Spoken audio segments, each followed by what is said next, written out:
আজকে লাইভে আসছি অত্যন্ত দুঃখ ভারাক্রান্ত মন নিয়ে, যে আজকে আপনারা দেখেছেন যে আমাদের বোন আসিয়া একটু আগে মৃত্যুবরণ করেছে। আসিয়া মারা গিয়েছে, মৃত্যুবরণ করেছে মানে তাকে দর্শন করে তাকে হত্যা করা হয়েছে। এই বাংলাদেশ আজকে একটা দর্শনের নগরীতে পরিণত হয়েছে। বাংলাদেশ আজকে একটা ডাকাতের শহর হিসাবে পরিণত হয়েছে। বাংলাদেশ আজকে একটা ছিনতাইকারীদের শহর হিসাবে পরিণত হয়েছে। এই বাংলাদেশ এভাবে চলতে পারে না।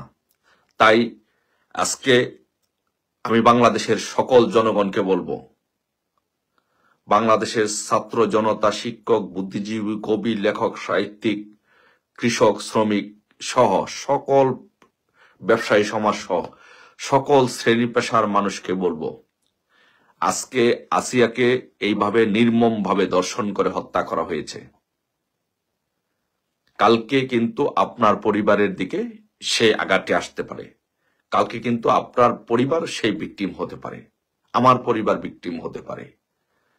তাই আমি বলবো, আজকে সময় এসেছে এই রাষ্ট্রের নিরাপত্তা, আপনার পরিবারের নিরাপত্তা, আমাদের পরিবারের নিরাপত্তা এই সুদখোর মহাজন ফ্যাসিস্ট জঙ্গি ইউনূস দিতে পারবে না। কারণ সে এই জঙ্গিদের উপরে, এই দর্শকদের উপরে, এই যারা এই সুতরাং যে দর্শকদের উপরে বর করে ক্ষমতায় আছে, সে কখনো সাধারণ মানুষের নিরাপত্তা দিতে পারবে না।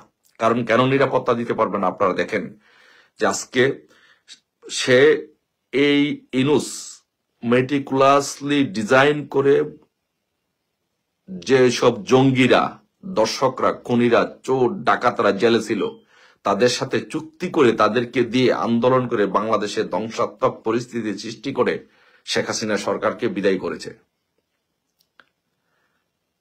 তার মানে হচ্ছে সে তাদের উপরে ভর করে সে সরকারকে, আওয়ামী লীগ সরকারকে হটানোর জন্য কাজ করেছে। এখন তার কাছ থেকে যদি আপনি প্রত্যাশা করেন যে সে আপনাদের পরিবারের পরিবারকে সহযোগিতা করে পরিবারকে নিরাপত্তা দিবে, সে কখনো পারবে না। কারণ সে তো সে দর্শকের সহযোগী। এই ইউনূস হচ্ছে দর্শকের সহযোগী, ইউনূস হচ্ছে দর্শকের আশ্রয়দাতা। এই দর্শকের আশ্রয়দাতা সহযোগীকে দিয়ে আপনি এই বাংলাদেশে আপনার আমার পরিবারের নিরাপত্তা প্রত্যাশা করবেন, সেটা কখনো সম্ভব হতে পারে না। কখনই সে আপনার পরিবারের নিরাপত্তা দিবে না, সে ব্যর্থ। তাই আমি আপনাকে বলবো যে আপনার আজকে আসিয়াকে এইভাবে নির্মম ভাবে দর্শন করে হত্যা করা হয়েছে। কালকে কিন্তু সেটি আপনার পরিবারের দিকে যেতে পারে, আমার পরিবারের দিকে যেতে পারে, যে কোনো পরিবারের দিকে যেতে পারে। তাই আমাদের পরিবারের রক্ষার দায়িত্বে, আপনার পরিবারের রক্ষার দায়িত্বে, এই সমাজটাকে রক্ষার দায়িত্বে, এই বাংলাদেশটা রক্ষার দায়িত্বে আমি বলবো, আজকে এখন এই মুহূর্তে সকলকে বলবো, বাংলাদেশের সকল মানুষকে বলবো, শ্রেণী পেশার মানুষকে বলবো, সকল ভেদাভেদ বলে এই ইউনূসের পতনের জন্য, এই ইউনূসের পতনের দাবিতে আপনারা রাস্তায় নেমে আসুন। আপনারা যদি ইউনূসকে পতন ঘটাতে না পারেন, তাহলে বাংলাদেশে শান্তি আসবে না, বাংলাদেশে দর্শন কমবে না, চুরি কমবে না, ডাকাতি কমবে না, বরং দিন দিন বেড়ে যাবে।